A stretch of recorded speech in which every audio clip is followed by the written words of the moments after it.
अगर social media पर आप अभी लिख दीजिए कि मोकामा कौन जीत रहा है तो शायद आप एग्जिट पोल करने की जरूरत नहीं पड़ेगी जी। 90% से ऊपर लोगों को कह देंगे कि आनंद सिंह जीत रहे हैं। मुझे लगता है कि शायद आनंद सिंह की तरफ वो वोट बैंक ट्रांसफर कराने की जो काबिलियत है वो ललन सिंह में नहीं थी। नीतीश कुमार मांझी गए होते तो बात निश्चित तौर पर अलग होती जी। मैं आपको ये बता दूं कि यहाँ राजद ही फैक्टर नहीं है जी, यहाँ आनंद सिंह फैक्टर है। राजद का जो कोर वोटर वर्ग है वो इस क्षेत्र में 15 से 20 हजार के अंदर सिमट जाता है। बिहार विधानसभा उपचुनाव के नतीजे कल यानी कि 6 नवंबर को जनता के सामने होंगे। इस बीच जो तमाम न्यूज़ चैनल हैं जो लोकल या फिर नेशनल की हम बात करें वो एग्जिट पोल दिखा रहे हैं। उनके एग्जिट पोल में क्या दिखाया जा रहा है इससे रूबरू कराना ज़रूरी हो जाता है। तमाम जो नेशनल चैनल हैं वो भी इस उपचुनाव को लेकर के यही अनुमान लगा रहे हैं। उनका एग्जिट पोल भी यही कह रहा है कि इस मुकाबले में जो दोनों दल हैं बीजेपी और महागठबंधन उनके बीच में लड़ाई कांटे की है। वोट का जो अंतर होगा वो कम होगा। जीत हार तो तय है, जीत किसकी होगी, एक किसी की जीत होगी तो दूसरी की हार होगी। ऐसे में जो यहाँ के बिहार के की अगर हम बात करें जो मीडिया पोर्टल्स हैं, जो विश्वसनीय मीडिया पोर्टल्स हैं, उनके रिपोर्ट्स क्या दिखा रहे हैं इससे हम आपको रूबरू कराते हैं। बात करें भारत लाइव की तो भारत लाइव ने अपने विश्लेषण में मोकामा उपचुनाव को लेकर के, मोकामा सीट पर जो उपचुनाव हुए हैं उसे लेकर के उनका एग्जिट पोल क्या दिखाता है, उनके विश्लेषण किस दिशा में आगे बढ़ रहे हैं, ये दिखाना ज़रूरी होता है। तो पहले आप इस वीडियो को देखिए कि इस वीडियो में मोकामा सीट को लेकर के क्या विश्लेषण किया गया है, क्या एग्जिट पोल क्या कहते हैं। वैसे चुनावी नतीजे कल जनता के सामने होंगे तो सब कुछ साफ हो जाएगा। नमस्कार, भारत लाइव देख रहे हैं आप। और बिहार में दोनों सीटों पर चुनाव खत्म हो चुके हैं तो एग्जिट पोल लेकर हम आपके सामने आ गए हैं। मोकामा की चर्चा करेंगे इस वीडियो में। मोकामा का परिणाम क्या है, मोकामा का वोटिंग प्रतिशत क्या है, क्या होने वाला है परिणाम, और कौन कौन से समीकरण प्रभावशाली रहे, किन किन नेताओं की वापसी, किन किन नेताओं की कमी खली, इन तमाम चीजों पर चर्चा करेंगे। डॉक्टर साहब मौजूद हैं। इसके पहले डॉक्टर साहब ने जो आंकड़ा आपको दिया था कल, कहीं ना कहीं उसी आंकड़े पर, उसी समीकरण पर मोकामा की चुनाव भी संपन्न हुई है। ऐसे में अब जो खबर निकलकर सामने आ रही है, टोटल ओवरऑल दोनों जगहों पर 52.5% वोटिंग हुई है। और बात की जाए इंडिविजुअल मोकामा की तो 53.45% वोटिंग हुई है। ये वोटिंग हर बार की तरह ही है, कुछ खास नहीं है, लेकिन खास बात यह है कि भाजपा पहली बार मैदान में थी और जदयू राजद एक साथ थी। डॉक्टर साहब, क्या लगता है कि मोकामा में जो समीकरण बदला है, भाजपा ने जो समीकरण बदलने का प्रयास किया है, भूमिहार दोनों तरफ से मैदान में थे, कैसी परिस्थिति बनी, किस प्रकार से चुनावी समीकरण बने और वोटिंग के प्रतिशत से आपको क्या लगता है? तो ये मोकामा में एक बड़ी बात जो आज डेवलपमेंट है, देखिए कल तो हमने बहुत सारी बातें की हैं, आज भी हमने लाइव में बहुत सारी बातें बताई हैं। कुछ नई बातें मैं पहले बता दूं जो नई डेवलपमेंट्स आई हैं। एक जो धानुक वोटर के बारे में हम बात कर रहे थे कि वो किस तरफ जाएगा, और ट्रेडिशनली तो उसे भाजपा की तरफ जाना चाहिए क्योंकि लगभग 1.5 साल से इस वोट बैंक को इग्नाइट किया जा रहा था कि आपको अनंत सिंह के खिलाफ जाना है जी। तो अनंत सिंह निर्दलीय भी होते तो उनके खिलाफ करने की ये तैयारी थी ऐसी जी। और अंतिम समय में ये वोट बैंक ट्रांसफर भी उधर ही हुआ है। ये एक नया अपडेट है। दूसरा जो बड़ा अपडेट है, जो बार बार मुझे शक हो रहा था कि जदयू का कोर वोटर क्या इस तरफ जाएगा। कोर वोटर से मुझे ज्यादातर कार्यकर्ताओं से ही मैं मतलब रखता हूँ। कार्यकर्ता जो जदयू के हैं जी, वो पूरी तरीके से डेडिकेटेड नहीं दिखे इस पूरे चुनाव के दौरान। हमने देखा अब राजद एग्रेसिव थी, राजद काफी अग्रेसिव थी। राजद इनफैक्ट इस सीट को, गोपालगंज की सीट को ज्यादा जीत के तौर पर मानकर चल रही है। और अंतिम समय में यहाँ चिराग पासवान के आने की वजह से राजद की थोड़ी नींद उड़ी जी। राजद की नींद इतनी उड़ी, और अगर ये मैं बोलता हूँ तो कई लोग लगता है अरे चिराग पासवान फैक्टर नहीं है, ये बातें वो कमेंट में आएगा, मुझे पता है जी। लेकिन मैं आपको ये बता दूं कि यहाँ राजद ही फैक्टर नहीं है जी, यहाँ अनंत सिंह फैक्टर है। राजद का जो कोर वोटर वर्ग है वो इस क्षेत्र में 15 से 20 हजार के अंदर सिमट जाता है। एमवाई समीकरण इससे ज्यादा यहाँ नहीं है। दूसरी बात, इस क्षेत्र में भूमिहारों का जो दबदबा है उसको राजद आज से नहीं भुलाना चाहती है। एक जमाने से उसके पीछे वो पड़ी हुई है। जदयू भी भूमिहार वोट बैंक को अपने पाले में ट्रेडिशनली करती आई है। भाजपा के लिए चुनौती ये है कि ना तो भूमिहारों के साथ भाजपा का यहाँ सेंटिमेंटल लगाव है कोई, और ना ही यहाँ पे भाजपा का कैडर है जी। तो ऐसी स्थिति में भाजपा का पहली बार यहाँ चुनाव लड़ना अपने आप में एक बहुत बड़ी चुनौती थी। इसलिए बार बार आप सुन रहे थे कि मैं और कई जो विश्लेषक हैं वो ये बात बार बार कह रहे थे कि ऐसा ना हो कि ललन सिंह और उनकी पत्नी जो है सोनम देवी ये बुरी तरह उलझ जाए, जमानतों जब्त होने की बात कुछ लोग तो कह दिए थे। इसके पीछे कारण था, ये जो पूर्व मैंने कारण दिए हैं, इसके अलावा कारण ये भी था कि ये भी शैडो में ही राजनीति किए हैं। इनका भी नाम मोकामा के बाहुबलियों में आता है, लेकिन अनंत सिंह, ललन सिंह के शैडो में ये काम करते रहे हैं जी। तो आप जिसके शैडो में काम कर रहे हैं बहुत जल्दी उसको ओवर शैडो नहीं कर पाइएगा। ये एक ट्रेडिशनली माइंडसेट उस क्षेत्र का है जी।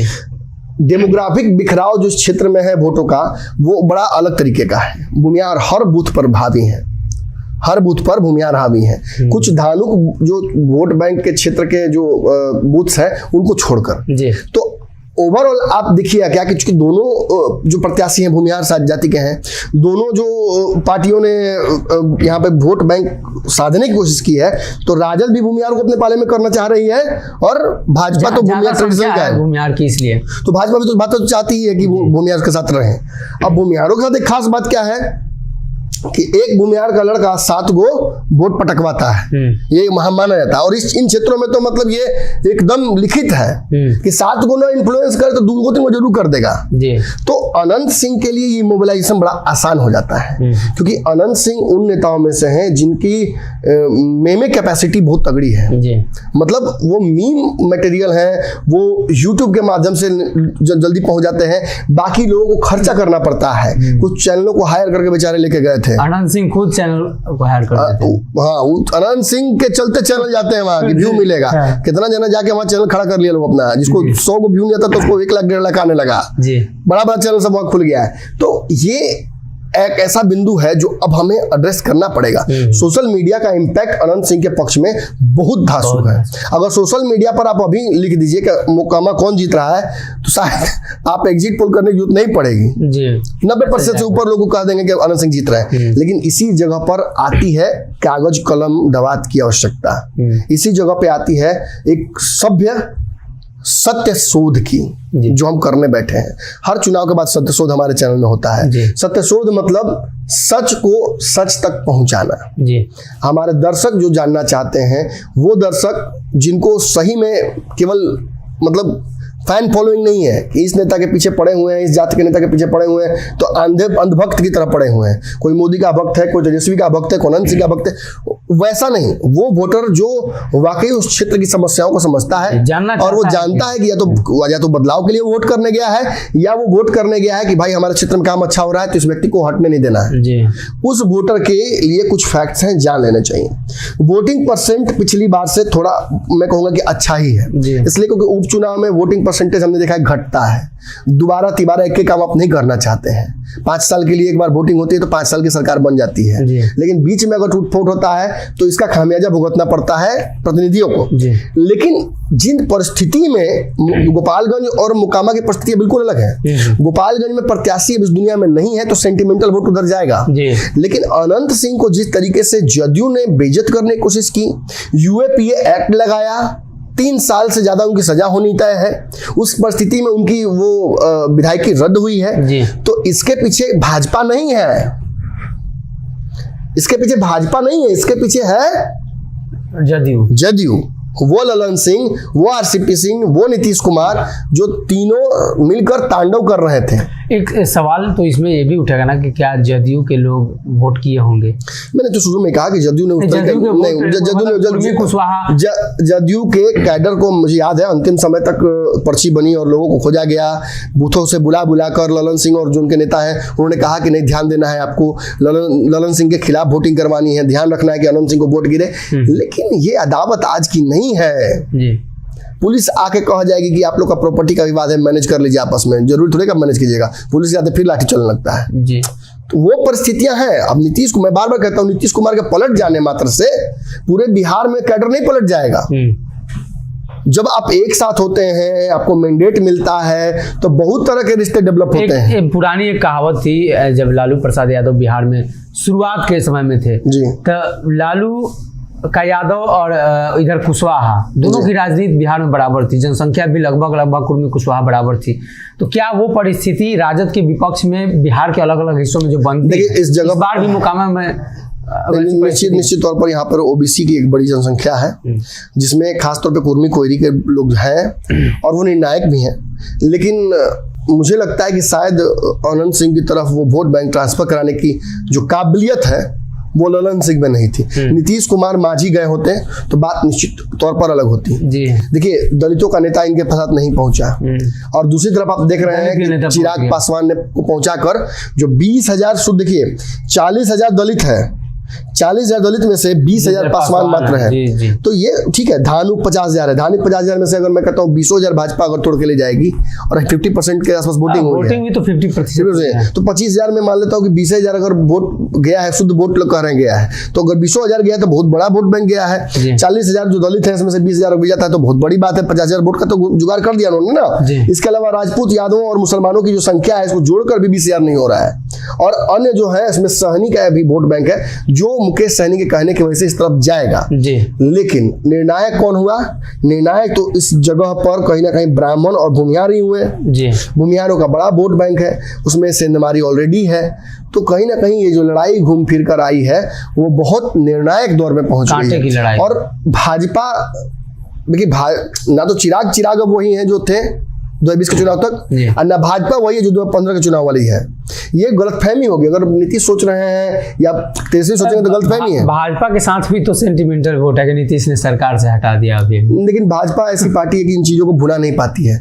विपक्ष में भाजपा की राजनीति इतनी फिसड्डी हो जाती है, इसी वजह से भाजपा इस जगह पर, आप खुद सोचिए, इस जगह पर जहां भाजपा अच्छा प्रदर्शन कर सकती थी, भाजपा यहाँ जमानत जब्त करा रही थी अपनी, और भाजपा को मैंने सूरजभान सिंह, पशुपति पारस, इतने बड़े बड़े नेताओं के बावजूद उतारना पड़ा शर्तें मानकर, आत्मघाती शर्तें।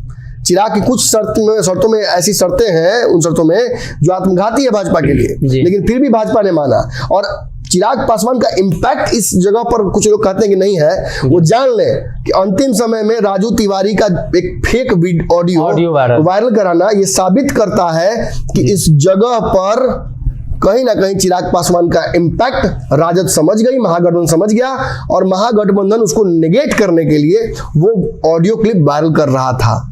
आपको ये भी पता है कि इन दोनों जगहों पर खुरापात भी करने की कोशिश की गई। इस खुरापात में कुछ लोग गिरफ्तार भी हुए हैं।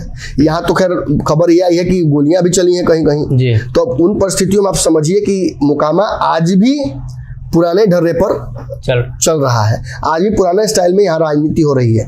लेकिन एंटी इनकम्बेंसी, देखिए कुछ चीजें जो है वो तो है ही, वो तो वहाँ स्थिर है। कितना भी परसेंट वोटिंग हो जाए, एग्रेसिव वोटिंग हो, आनंद सिंह के फेवर में ही माना जाएगा जब एग्रेसिव वोटिंग होता है तो। लेकिन साइलेंट वोटर हर जगह खेला करते हैं, और इस जगह पर सवर्णों का एक बड़ा साइलेंट वोट है। धानुक वोटर साइलेंट वोटिंग करेंगे, इनका एक असर पड़ सकता है। अगर ये असर नहीं पड़ता है, चिराग पासवान अगर यहाँ भी फेल कर जाते हैं, जैसे तारापुर कुशस्थान में फेल कर गए थे, तो इस जगह पर भी क्लीन स्वीप राजद कर रही है, आनंद सिंह कर रहे हैं, कोई सामने नहीं टिक रहा है। जी, तो कहीं ना कहीं मोकामा का एग्जिट पोल हमने आपको बताया, समीकरणों को बताया, वोटिंग कैसी हुई, किस प्रकार से हुई, कौन से वोट किस तरफ ट्रांसफर हो रहे थे। लेकिन अब अंत में फिर वही बात आती है कि आखिर ईवीएम में जो वोट बंद हो चुके हैं, जो प्रत्याशियों के भविष्य का फैसला होना है, वो तो चुनावी परिणाम के दिन होगा। ऐसे में आकलन और जो संभावनाएं हैं लगातार जारी है, और समीकरणों के आधार पर, वोटिंग ट्रेंड के आधार पर, और लोगों से जो मिली जानकारी और ग्राउंड जीरो से जो रिपोर्ट आई है उसके आधार पर ये बताया जा रहा है कि अनंत सिंह का पलड़ा मोकामा में अभी भी भारी है। ये मोकामा का सत्यशोध था, जिसमें हमने आपको बताया कि मोकामा की वास्तविक परिस्थिति क्या है। एग्जिट पोल के अनुसार आपको बताया कि क्या कयास लग रहे हैं। डॉक्टर साहब के साथ मोकामा पर चर्चा हुई है सत्यशोध में, और अगले कड़ी में यानी अगली सत्यशोध गोपालगंज की लेकर बाबा के साथ आएंगे, आपको बताएंगे कि आखिर गोपालगंज की वास्तविक परिस्थिति क्या है, गोपालगंज के जनता का मूड क्या है, किस तरफ वोटिंग का ट्रेंड रहा है, और गोपालगंज में कौन से प्रत्याशी बाजी मार रहे हैं। खैर, इस वीडियो पर आपकी क्या राय है हमें कमेंट बॉक्स में लिखकर ज़रूर बताएं। इसके साथ ही इस तरह के और भी इन्फॉर्मेटिव वीडियोस को देखने के लिए चैनल को सब्सक्राइब करें। अगर ये वीडियो आप हमारे फेसबुक पेज पर देख रहे हैं तो पेज को लाइक करें और फॉलो करें।